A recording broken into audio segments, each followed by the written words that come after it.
감기도 걸리시고 많이 상태도 안 좋으신데 이렇게 또 예배 가운데 헌신하시고 같이 또 이렇게 참여할 수 있어서 감사드립니다. 제 목소리는 왜 이런 거예요?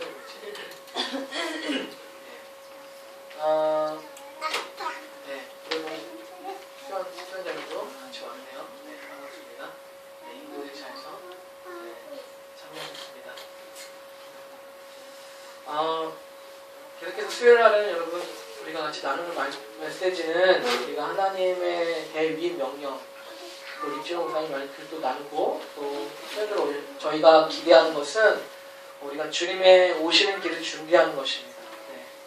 주님께서 다시 오시는 준비하고 우리가 우리의 부르심들 가운데 준비되는 것입니다. 그래서 오늘 이 시간도 그런 목적으로 우리가 이곳에 모여 있습니다. 오늘은 좀 립지롱 목사님 글을 좀 나누려고 합니다. 그 아티클을 좀 나누려고 하는데요. 그 예언적인 세계관이라는 제목으로 좀 글을 나누려고 합니다. 예언적인 세계관. 특별히 대위 명령에 대해서 계속해서 시리즈로 나가고 있는데요. 여러분 우리에게 하나님께서 부탁하신 명령이 있습니다. 12제자 500명에게 말씀하신 부활하시기 그 승천하실 때 주님의 제자들에게 명령하신 거지만 또한 그 제자들의 그 후손과 후손을 통해서 믿게 된 우리에게도 동일하게 말씀하시는 명령이라고 있습니다. 그것은 마태복음 28장 18절에서 20절 말씀입니다. 대위 명령 다 알고 계시죠? 우리가 너희 가서 모든 민족을 제자로 삼아 아버지와 아들과 성령 이름으로 세례를 주고 내가 가르쳐 공부한 것을 모두 가르쳐 지키게 하라라고 하신 명령입니다. 우리가 주님께서 명령하신 명령에 순종하기 위해서 이 시간에 있습니다. 이 땅 가운데 살아가고 있습니다. 특히 이 대위 명령은 성취될 것입니다. 이 주님께서 명령하신 명령은 성취될 것입니다. 그 명령은 무엇입니까? 모든 민족을 제자로 삼는 명령입니다. 모든 민족을 주님의 제자로 삼는 것. 모든 복음들이 전파되는 것입니다. 그리고 주님의 가르침들이 온전히 다 선포되어져서 주님께서 원하시는 그 영광스러운 교회로 우리가 성숙해서 나아갈 것입니다. 이것은 주님께서 명령하신 거고 또 예언하신 것입니다. 그래서 여러분 이 하나님께서 예수님 통해서 명령하신 명령은 또 예언은 반드시 이루어질 것입니다. 관건은 우리가 그것에 참여하느냐 참여하지 않느냐 하는 거겠죠. 이 위임 명령은 개인이 아니라 열방을 제자로 삼는 것입니다. 단순히 개인을 전도하는 것이 아니라 한 가족, 한 회사, 한 도시, 그리고 한 나라예요. 주님께서 우리에게 명령하신 것은 바로 이러한 수준입니다. 여러분 참, 한 사람 전도하기도 힘들잖아요. 전도한다하기도 너무 힘들잖아요. 그리고 정말 가르치기도 힘들잖아요.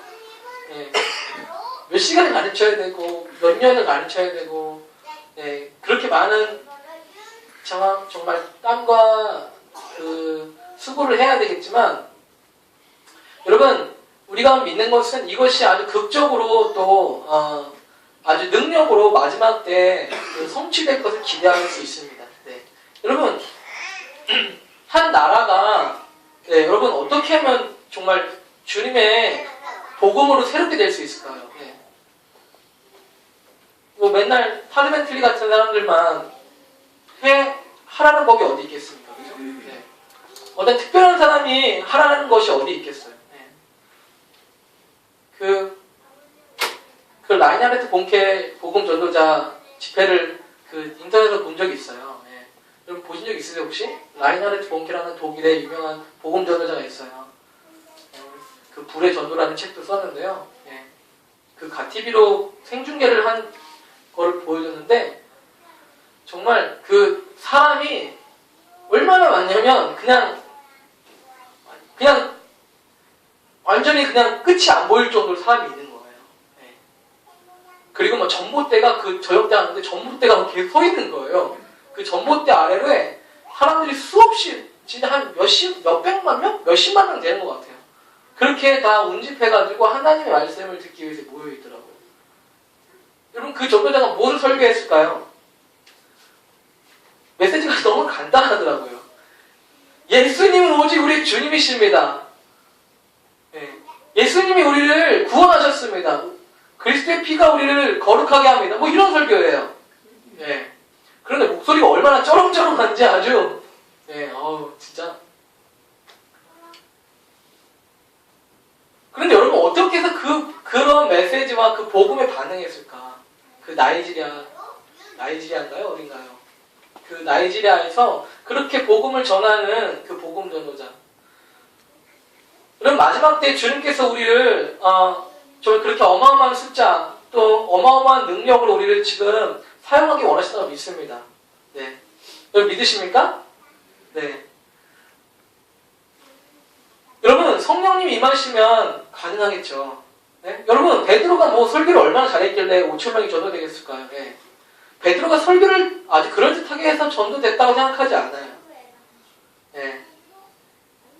여러분 뭐 대단한 탁월한 설교자가 설교하는 걸 들어보시면 아시겠지만 특별히 어떤 군더더기가 없어요. 네. 어떤 뭐 기교를 부리지 않습니다.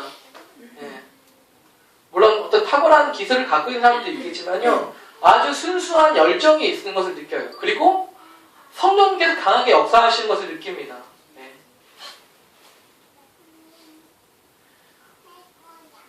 여러분 주님께서 우리를 이런 수준으로 부르고 계시다고 믿습니다. 네. 우리가 어느 한 학교, 어떤 한 지역, 한 도시들을 주님께서 취하기 원하신다고 믿어요. 네.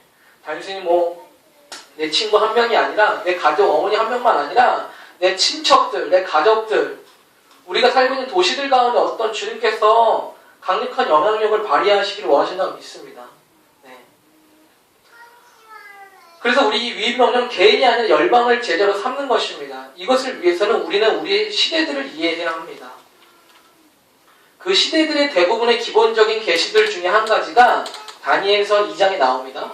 이것은 느부갓네살 왕이 꿈으로 그 시대들에 나타날 인간의 모든 나라들을 대표하는 신상들을 보게 됩니다. 마지막에 돌 하나가 이 신상의 반을 깨트리고 무너지기 시작합니다. 그리고서 그 돌은 산으로 자라납니다. 그리고 그것은 온 세상에 충만할 때까지 자라납니다. 다니엘이 말하기를 그 작은 돌이 이 신상의 반을 부서뜨린다고 하였습니다. 여러분 다니엘서 2장에 보면 그 바벨론 제국에 있는 그 당시에 가장 강력했던 나라였는데요. 이 바벨론 왕이었던 이 느부갓네살 왕이 자기 침상에서 그 미래를 장래 때 생각할 때 꿈을 꾸게 됩니다. 그 꿈을 꾸게 되는데 아주 되게 이상한 꿈을 꾸게 되는 거예요. 그래서 이 왕이 뭡니까? 어떻게 하냐면 그 자기 꿈을 알아맞추고 해석하기 위해서 그 나라에 있는 모든 지혜자들, 뭐 박수, 뭐 술객들, 점쟁이들 다 불러요. 지혜자들 다 불러 모읍니다. 그래서 하는 것이 무엇입니까? 내가 꾼 꿈을 맞춰보고 그 꿈을 해석하라고 말합니다. 그렇게 할 때 어떻게 합니까? 술객들, 점쟁이들이 와서 아니 왕이시여 당신이 꿈을 꾼 내용을 말씀하시면 우리가 해석을 해드리겠습니다라고 말을 합니다. 그러니까 왕이 뭐라 그래요? 너희들 그런 얕은 수는 안 통한다. 내가 말하고 있는 동안 니네들이 막 시간을 벌려고 하나 본데 나는 그렇게 하기 원하지 않는다. 니들이 먼저 내가 꾼 꿈 맞춰봐라. 이렇게 말을 하는 거예요. 그래서 어떻게 합니까? 이 뭐 술객들 점장들이 다 손살을 치는 거예요. 아니 왕이시여 그거를 알아맞힐 사람은 아무도 없습니다. 하나님의 신이 어떻게 뭐 누구한테 들어있든지 간에 그것을 알아맞힐 사람은 아무도 없습니다. 그러니까 왕이 어떻게 돼요? 엄청 열받는 거예요. 그래서 뭐 어떻게 합니까? 다 죽여라. 모조리 다 지혜자를 다 죽여라. 이렇게 얘기가 명령 떨어지는 거예요. 그러니까 뭐 어떻게 됩니까? 그 시대에 있었던 다니엘이라는 사람이 있어요. 다니엘. 이 다니엘과 세 친구들이 있는데요. 이 다니엘이 그 엘리트, 그 지혜자들 중에 한 무리였는데요. 뭡니까? 이 다니엘도 죽음을 받게 된 거예요. 그래서 어떻게 합니까? 이 다니엘이 주님께 기도합니다. 주님, 우리를 이 죽음에서 건져주십시오. 이 은밀한 일을 보여주시는 주님께서 우리가 가운데 이것들을 말씀해 주십시오라고 기도합니다. 그러니까 어떻게 됩니까? 주님께서 그것들을 보여주시는 거예요. 그래서 뭡니까? 다니엘이 가서 왕 앞에 섭니다. 왕에 가서 그 꿈을 알아맞추고 해석을 합니다. 네, 그런 내용이 다니엘서 2장의 말씀이에요. 네. 그런데 중요한 것은 뭐냐면 다니엘서 2장에 나오는 말씀이 느부갓네살이 꾼 꿈인데 이 꿈이 바로 이 미래의 어떤 왕들의 시대들을 계시한 계시적인 꿈이라는 거예요. 예. 그것을 지금 잠깐 나누겠습니다. 뭐 이거 중점은 아니지만 거기서 보면 큰 우상이 나옵니다. 큰 우상이 나와요. 큰 우상 우상 돌 인형이 나오는데 그 머리는 순금이고 가슴과 두 팔은 은이고 배와 중요한 내용이 없네요.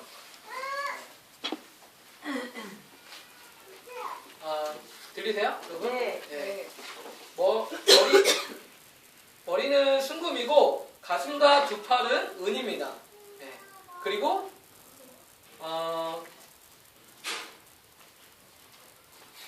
네.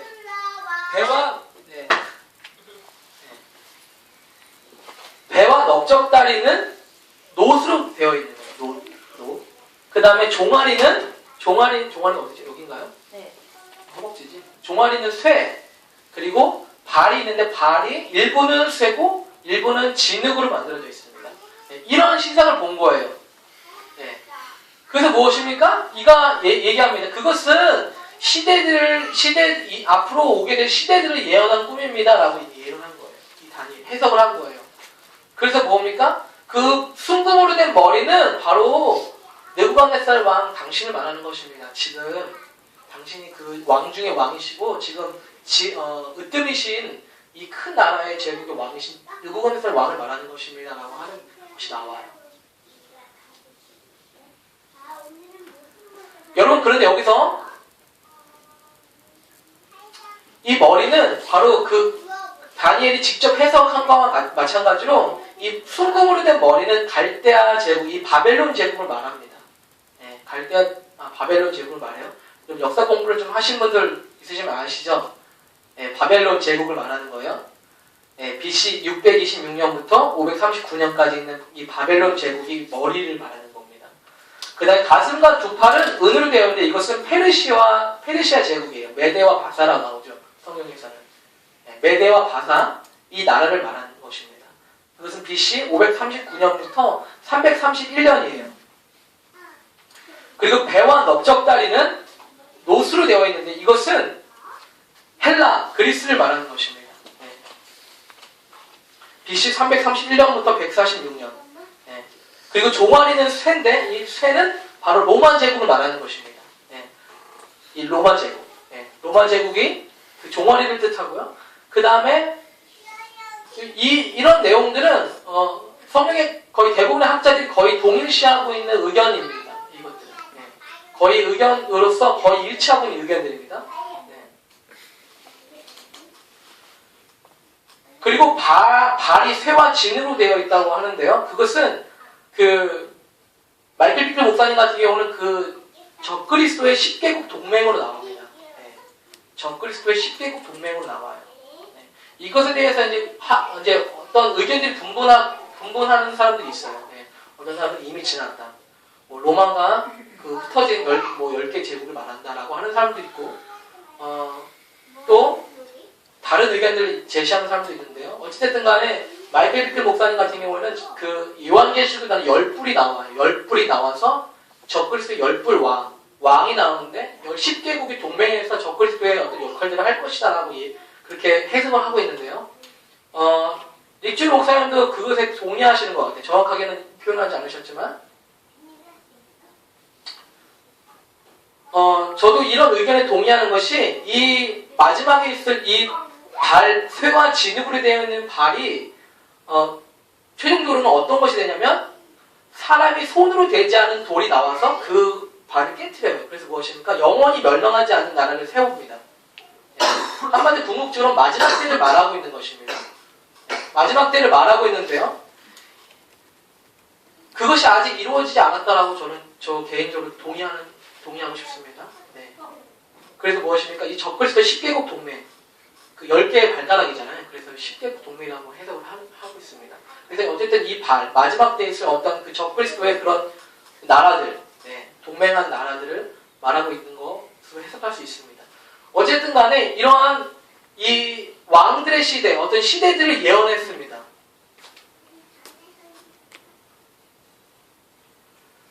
다니엘서 2장 4절에 보면 이 여러 왕들의 시대에 하늘의 하나님이 한 나라를 세우시리니, 네.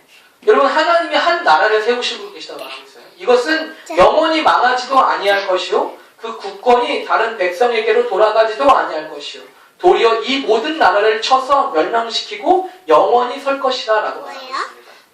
여러분 마지막 때에 어떤 돌 하나가 바로 손으로 대지 않는 돌이에요. 바로 예수님을 상징하는데 이것이 이 모든 이 돌들을 어쨌든 간에 쳐서 깨트려서 영원히 망하지도 아니한 한 나라를 세운다고 말하고 있습니다. 네. 여러분 주님께서는 한 나라를 세우고 계십니다. 그것이 이스라엘입니까? 아니에요. 그것은 이스라엘을 굳이 말하는 게 아니에요. 주님께서는 한 나라를 세우고 계세요. 여러분 하나님의 나라는 우리 안에 있다고 예수님께서 직접 말씀하셨습니다. 우리가 하나님의 나라는 우리 안에서 이루어집니다.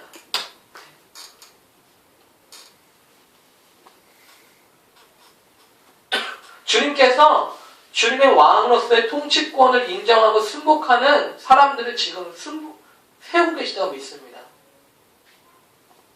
여러분 우리가 그 나라에 속한 자들입니다. 여러분 우리는 대한민국 국민이기도 하지만 하나님의 나라에 속한 자들이에요. 그렇죠? 네. 여러분 우리는 다 각자의 개인적인 집들이 있죠. 네. 대림에도 있고 합정에도 있고 증산에도 있습니다. 하지만 여러분 우리는 또 우리가 속한 처소가 있어요. 우리가 가야 할 하늘나라의 장막이 있습니다. 그래서 무엇입니까? 성경에서 말하는 것은 너희가 나그네와 같이 살라고 말하고 있어요. 네. 우리가 이 땅에서의 삶이 전부가 아니라고 말하고 있습니다.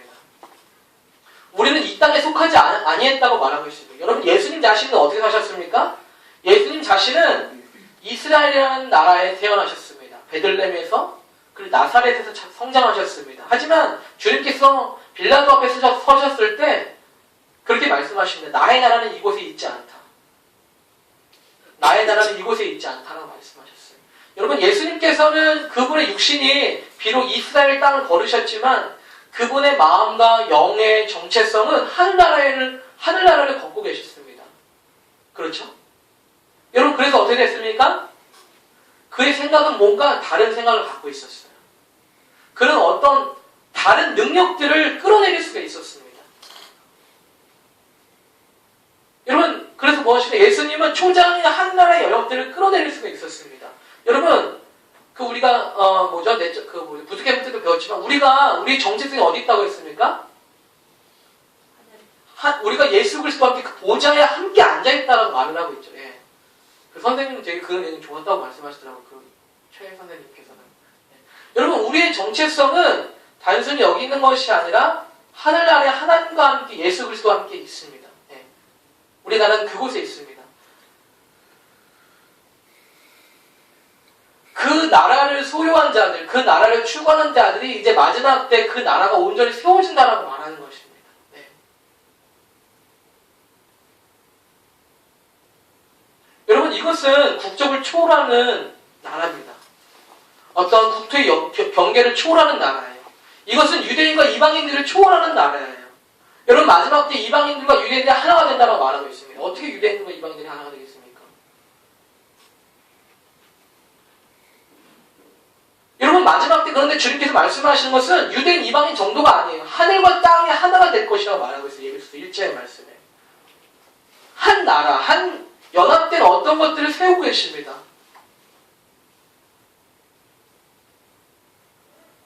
여러분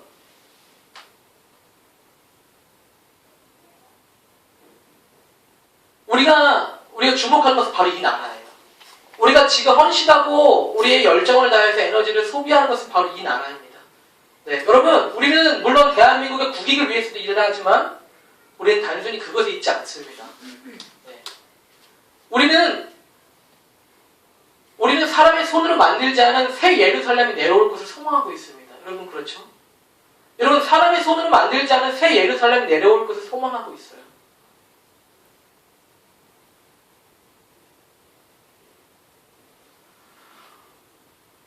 이 꿈을 이해하는 것과 그것을 해석하는 열쇠는 우리의 시대들을 이해하는 것입니다.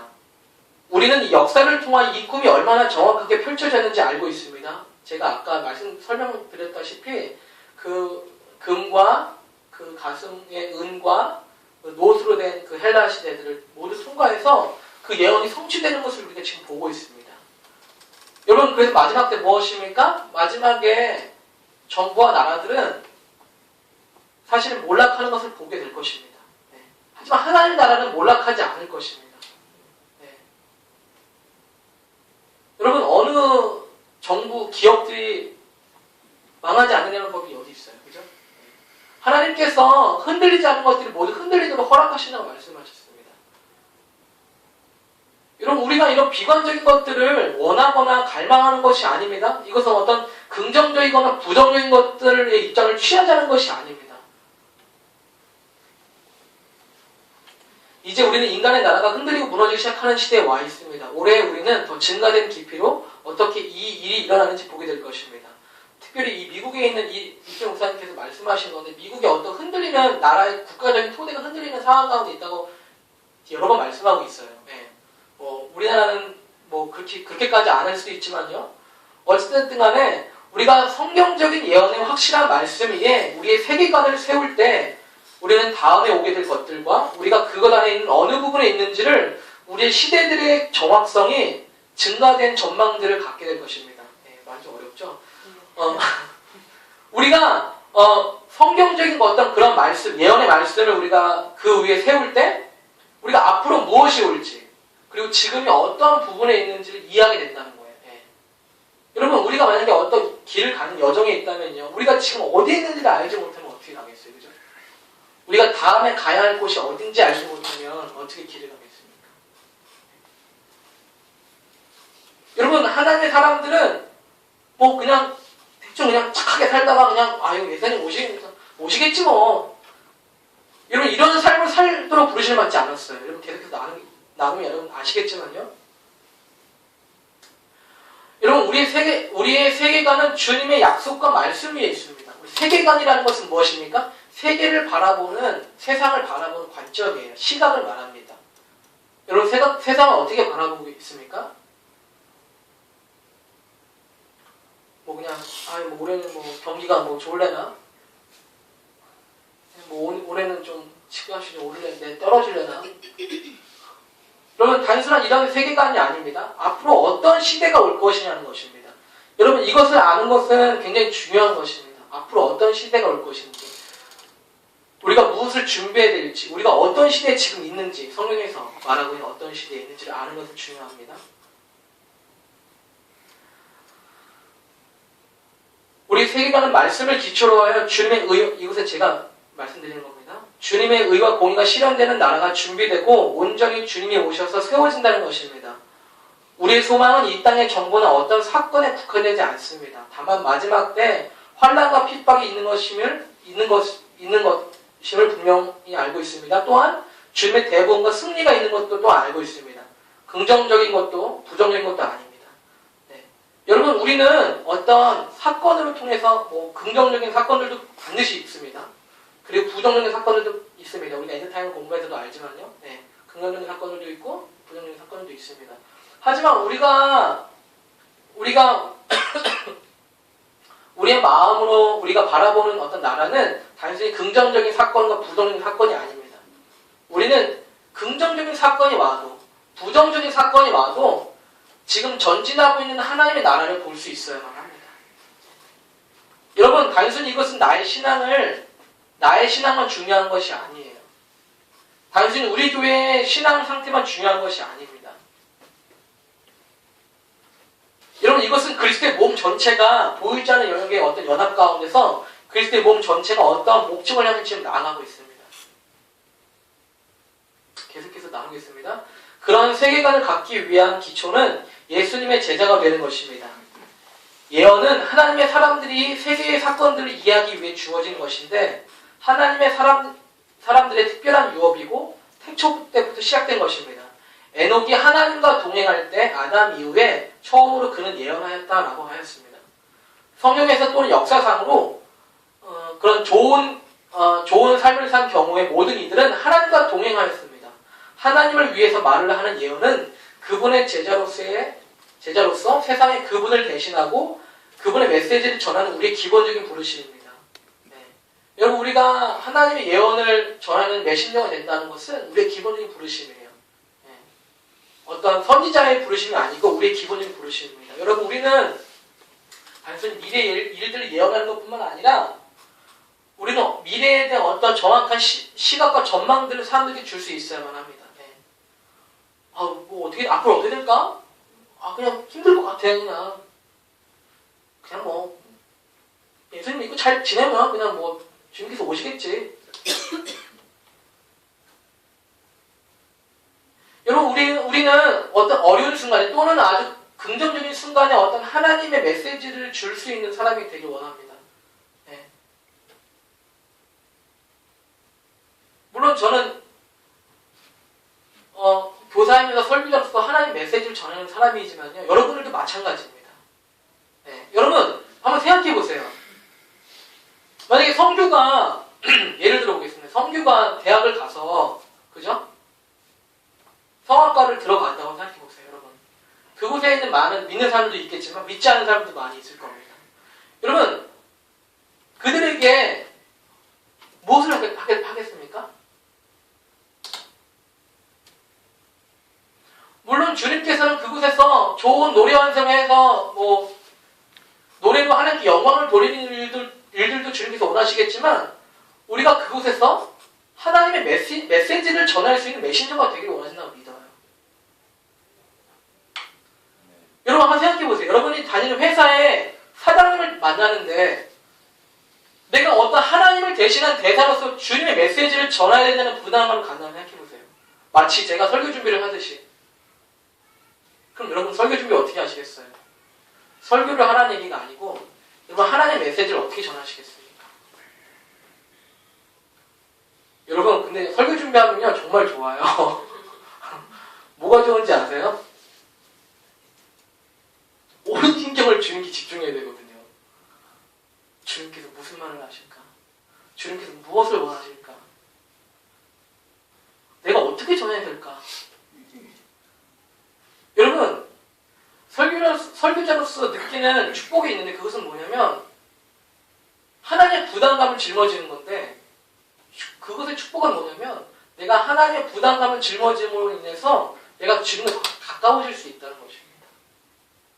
여러분 우리들도 마찬가지로 생각합니다. 여러분들께서 만약에 우리가 속한 가정과 우리가 속한 학교와 직장과 우리 어떤 이웃 어떤 우리 도시들 가운데서 하나님의 메시지를 전하는 메신저가 된다고 생각해 보십시오.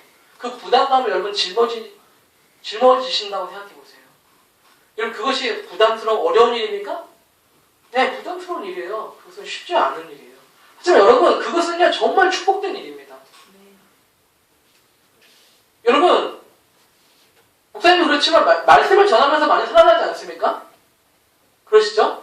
네. 말씀을 전하면서 말씀을 준비하면서 내가 내 영으로 내 온 마음이 주님께 집중할 수밖에 없어요. 그죠? 여러분 수연이가 인도네시아에 가서 하나님 메신저가 되어야 되지 않겠습니까? 그죠? 네. 뭐 누가 가겠어요? 뭐 신기 제이콥스가 맨날 가겠어요? 달마다? 이번 달도 가겠어요? 내가 또 가야 돼요? 뭐 립지원 목사님 항상 가야 되겠습니까?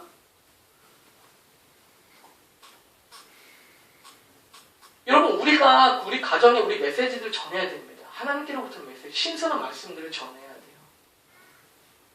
여러분 그런다고 믿습니다. 주님께서는 우리가 속한 영역에서 주님의 메신저들이 되기를 원하신다고 믿어요.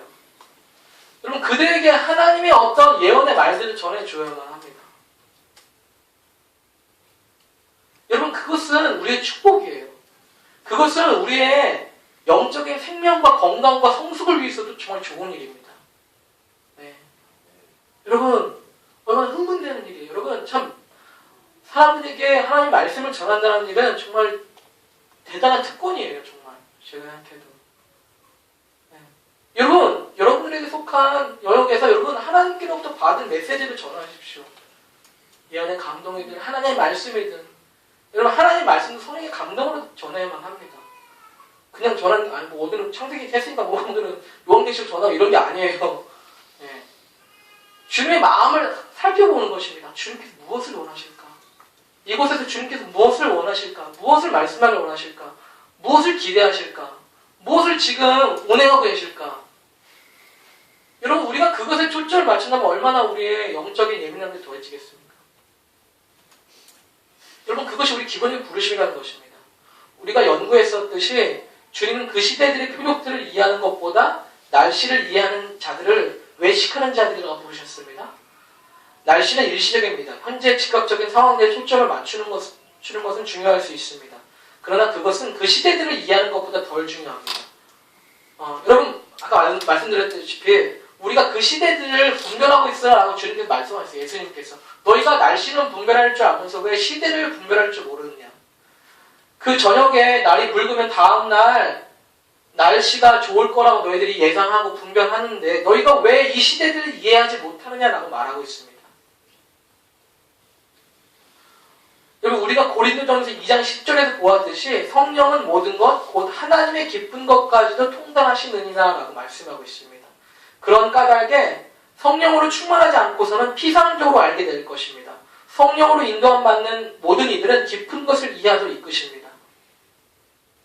여러분 우리 어떤 다른 사람들이나 어떤 상황들에 대해서 우리는 어떻게 알고 있습니까? 쟤는 왜 이렇게 저렇게 화를 내? 쟤는 왜 이렇게 화를 내는 거야 대체? 인간 좀 성격이 더럽구나. 쟤는 뭐 왜 저러냐 진짜? 스트레스가 많은 거냐? 여러분 우리가 그렇게 이해하면 안 되겠습니다. 여러분 성령님께서 우리 가운데 거하시면요 우리 가운데 어떤 하나님 마음을 알려주시는데 그것은 저 사람 다른 이들에 대해서 어떤 또는 상황에 대해서 하나님의 시각들로 볼 수 있는 깊은 것을 이해할 수 있는 은혜를 주실 것을 기대할 수 있습니다. 여러분 어떤 사람들이 막 자기 얘기만 하는 것을 봐요. 그러면 쟤는 왜 저러냐? 쟤 말을 어디서 배웠냐? 이렇게 아는 것이 아니에요. 상처가 많구나. 자기의 관심을 쏟길 원하는구나. 사랑을 많이 받지 못하게 자랐구나. 여러분 이것은 뭐 상담 치료를 받은 사람만 있고 아는 게 아니에요. 주님의 임재 가운데 더 나아가면 나아갈수록 주님과 더 깊은 친밀함에 가면 갈수록 그리스도의 몸 가운데 온전히 속하면 속할수록 그것은 자연스럽게 알 수 있는 것입니다. 네. 뭐 누가 그런 말 했던 것 같아요. 목사님인가 사모님인가 상담하시는 분들한테 뭐 그런 분별하고 사람들에 대해 이야기를 했더니 어떻게 이렇게 아니냐고 목사님 그러셨나? 어떻게 이렇게 아니냐고 그렇게 말씀을 하시더래요. 사람들에 대해서. 아니 공부한 게 아니라고 우리는 그냥 알았다고 그렇게 말씀을 하시는 거예요. 네. 여러분 어떤 상황에 대해서 우리가 피상적으로 알면 우리가 피상적으로 살 수밖에 없습니다. 하지만 성령님께서는 하나님의 깊은 것을 이해할 수 있는 은혜를 주실 거라고 믿습니다. 네. 왕국을 이해하는 기본적인 것은 아버지가 세상을 너무 사랑하시기 때문에 이 땅에 주 예수님을 보내셨다는 것을 아는 것입니다. 그 시대들을 이해하기 위한 기초는 하나님이 세상을 사랑하셔서 예수 그리스도가 그분의 사랑 때문에 온 세상을 위해 죽으셨음을 이해하는 것입니다. 그분은 그것을 파괴하시기 위해서 오시지 않습니다. 구원하시기 위해서 오십니다. 만약 우리가 그분과 함께 연합되고 그 안에 거하면 우리도 역시 세상을 사랑하게 될 것입니다. 그러한 사랑은 우리가 세상에서 일어나는 일을 알게 하고 우리가 세상을 구속하여 구원하실 그 왕을 대표하여 행할 수 있게 합니다. 여러분 마지막 시대에 있을 어떤 재난과 어려움들이 있을 수 있는데요. 이것은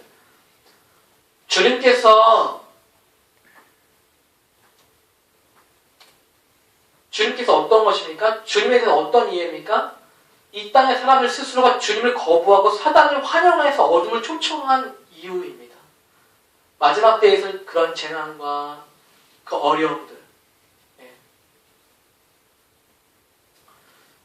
엊그저께인가요? 아프리카 방송으로 저희 이제 오후 예배 때 저희 몇 명 안 되는 사람이 예배 드리는데 아프리카로 방송을 했어요. 뭐 이상 방송들 많은데 예배 드리는 방송이나 봐라. 그래서 틀어놨거든요. 그냥 재미로 사실은. 근데 믿지 않는 사람들이 한두 명씩 들어와서 막 보고 가요. 꼭 채팅까지 하고 가더라고요. 감사하게. 예. 그런데 한 사람이 그렇게 남긴 거예요. 어젠가요? 차라리 뭐죠? 차라리 사단을 믿고 잘 사는 것이 낫지 않을까? 뭐 이랬나? 차라리 사단을 믿고 잘 사는 게 낫지 않을까? 더 낫지 않나요? 뭐 이렇게 남긴 거예요. 여러분 생각해봤는데 되게 무서운 말인 거예요. 잘 살면 사단을 믿으면 낫게 되는 거 아니냐? 이런 거예요. 그 마지막 때 그 요한계시록은 그 짐승의 표를 받는 사람이 나오지 않습니까? 짐승의 표를 지금 받을 사람이 누가 있겠어요? 여러분 나가서 짐승의 표입니다. 사세요. 짐승의 표입니다. 사세요. 그러면 누가 그 미쳤지 그걸 누가 사? 우리가 생각할 때 이렇잖아요. 그런데 짐승의 표인데 사세요 하면 사겠더라고요. 이걸로 살 수 있어요. 이것만 있으면 잘 살 수 있어요. 여러분 미래가 보장돼요. 여러분 장래가 보장됩니다. 그러면 사겠더라고요. 그런 느낌이었어요. 그런 느낌. 악마를 믿고 잘 사는 거면 그게 낫지 않는 거예요? 그래서 자기가 무슨 말을 하고 있는지 알고 얘기하는 건가? 모르고 얘기하는 건가? 자기가 내뱉은 말에 대해서 자기가 이해하고 있을까? 그거 되게 좀 약간 충격이었어요. 그냥 이런 걸 남겨야 하는데 나중에 생각하면서 그게 너무 충격적인 거예요. 여러분 마지막 때에 있을 그런 재난과 어려움들이 무엇 때문입니까? 하나님이 참다 못 참아서 폭발하시는 겁니까?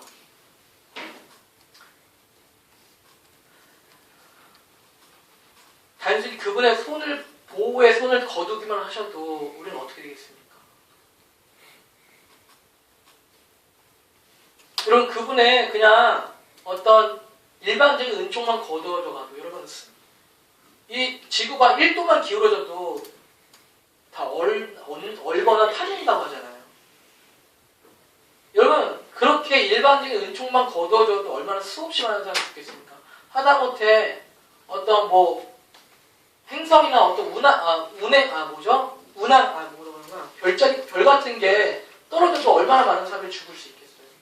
여러분 쓰나미 그거 파도가 한 5m만 높아져도 수십만 명이 죽는데 여러분 하나님의 그런 보호하심만 살짝만 거두어져 가도 얼마나 수없이 많은 끔찍한 재난들이 일어나는지 모르겠어요.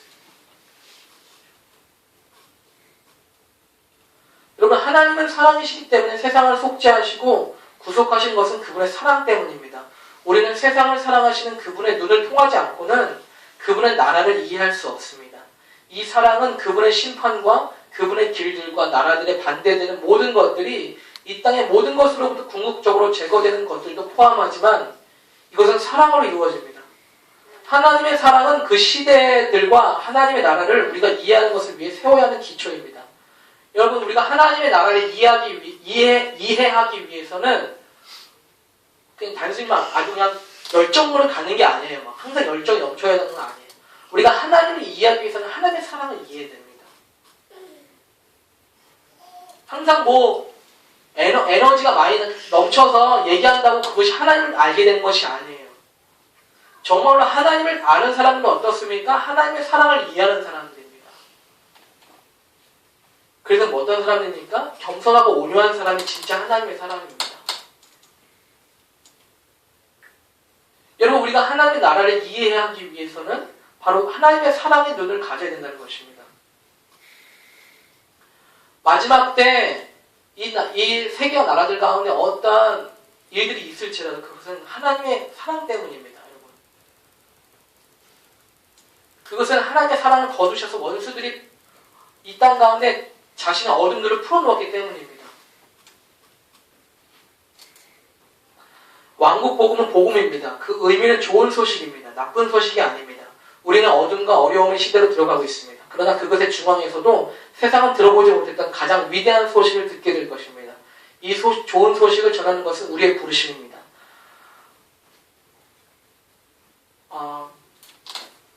성경적인 예언적인 세계관으로 말씀을 나누는데요. 우리가 이런 하나님의 말씀과 성경의 확실한 예언의 말씀을 통해서 우리 세계관을 갖는 것이 매우 중요하다는 것입니다. 네. 우리 나는 긍정적인 사람이니까 긍정적인 좋은 일만 있을 거야. 나는 비관적인 사람이니까 어려운 일이 많겠지. 이런 게 아니에요. 하나님의 말씀, 약속, 하나님 나라가 어떻게 이루어질 것인가에 대한 하나님의 말씀 가운데 우리의 세계관을 가져야만 하겠습니다. 네. 그리고 지금 다니엘서 2장에 말씀하신 것과 마찬가지로 지금 어떤 하나님의 계획표 가운데 지금 이루어져 가고 있습니다. 그 계획은 무엇입니까? 이 세상의 모든 나라들이 무너진다고 할지라도 하나님의 나라는 지금 세워져 가고 있다는 것입니다. 네. 여러분, 하나님의 나라는 세워져 가고 있습니다. 하나님의 나라는 전진해 가고 있습니다. 네. 하나님의 신부들은 지금 준비되고 있어요. 하나님의 군대들이 지금 준비되고 있습니다. 여러분, 이것은 나라와 어떤 국경을 뛰어넘는 초월적인 것입니다. 여러분, 그래서 무엇입니까? 우리의 어떤 연고나 어떤 관계 없이 우리는 연합할 수 있습니다. 그렇죠? 우리가 어떤 목적을 위해서 연합할 수 있습니다. 거룩한 성경에서도 그렇지 않습니까? 다른 나라 사람들끼리 오직 그리스도 예수 이름으로 모여 연합하고 기도했습니다. 그것이 가능합니다. 여러분, 우리가 주님의 목적들 가운데 우리가 우리의 마음으로 헌신한다면 하나님의 나라에 헌신되는 것입니다. 그런 하나님의 나라의 세계관을 갖기 위해서는 하나님의 사랑이 기초라는 것입니다. 네. 하나님의 사랑으로서 모든 것들을 바라볼 수 있는 시각이 중요합니다. 네. 그리고 무엇입니까? 성령님을 통해서 어떤 사건들을 이해하는 것입니다. 단순히 어떤 우리 지식적이고 경험적인 것이 아니라 성령님께서 말씀하신, 조명하시는 것, 그리고 성경에 말씀하고 있는 확실한 성경적인 예언들을 붙드는 것입니다. 우리가 이런 것들을 붙들 때 우리가 무엇입니까? 다가오는 시대에 하나님의 길들을 사람들에게 전할 수 있습니다. 하나님의 어떤 메시지를 전할 수 있습니다. 성령의 감동에 따르는 사람들, 그리고 성경의 확실한 예언들을 붙드는 사람입니다. 우리가 우리 가족들에게 또한 우리가 속한 모든 곳에서 이런 하나님의 메시지를 전하는 메신저들이 되기 원합니다. 네, 하나님의 것들을 풀어낼 수 있는, 그리고 하나님의 어떤 길들을 제시할 수 있는 지혜자가 되길 원합니다. 네, 여러분, 어떤 목사님, 전도사님이 따라다녀야 되는 것이 아니에요. 여러분, 우리가 그곳에서 하나님의 지혜들을 풀어내야만 합니다. 여러분, 항상 릭전 목사님이 오셔야 되는 게 아니에요. 마이클 릭전 목사님이 오셔야 되는 것이 아닙니다. 여러분, 우리가 그 지역사회 가운데 하나님의 지혜들을 풀어내야 됩니다. 여러분, 하나님의 메시지를 전해야만 합니다. 여러분, 설교를 준비하십시오. 여러분, 메시지를 준비하세요. 여러분, 설교를 준비한다고 생각하고 여러분 사십시오. 내가 오늘 우리 회사에 어떤 메시지를 전해야만 할 것인가. 여러분, 그런 부담들을 짊어지십시오. 여러분, 그런 질문들을 주님께 하세요. 꼭 목사님이 오셔서 우리 말씀을 전해주시라고 하지 마십시오. 여러분들이 전해야만 합니다. 우리가 우리 가족들에게 전해야만 해요. 우리가 우리 지역사회 간에 전해야만 합니다. 여러분, 하나님께서는 그래서 열방이 민족의 제자로 삼는 것을 원하고 계십니다. 같이 기도하겠습니다. 여러분, 이제 잠시 기도 그렇게 좀 할까요? 여러분들이 메신저가 될 수 있도록, 주님의 메시지를 담는 그릇이 될 수 있도록 기도하시기 바랍니다. 주님, 내가 우리 가족들에게, 하나님, 내가 속한 어떤 그룹에서, 우리 회사에서, 학교에서 하나님의 메신저가 되길 원합니다. 주님의 마음이 부어지길 원합니다. 주님의 감동으로 감동되길 원합니다. 하나님, 주님의 말씀에 붙들리길 원합니다. 성령님 가운데 주님 붙잡히만 되길 원합니다. 그렇게 해달라고 여러분 기도하시기 바랍니다. 주님 이 시간 부어주시옵소서. 주님의 감동이 임하게 하여 주시옵소서. 하나님의 마음에 있는 열정들이 임하게 하여 주시옵소서. 하나님, 우리가 속한 모든 영역들 가운데 하나님 메신저들이 되게 하여 주시옵소서. 주님의 메신저들이 되게 하여 주시옵소서. 하나님의 시각들이 임하게 하여 주시옵소서. 주님의 그 부담들이 임하게 하여 주시옵소서. 하나님 성령님 우리의 마음을 감동하여 주시옵소서. 주님, 우리의 마음이 주님의 마음에 초점을 맞추게 하여 주시옵소서. 주님, 우리가 메신저를 되기 원합니다. 주님, 우리는 메신저입니다. 우리는 메신저입니다. 네. 우리 가정의 메신저입니다. 네. 우리가 속한 직장의 메신저입니다. 주님. 우리가 속한 지역의 메신저입니다. 주님. 주님 우리를 기름 부어 주시옵소서. 주님 기름 부어 주시옵소서. 기름 부어 주시옵소서. 주님.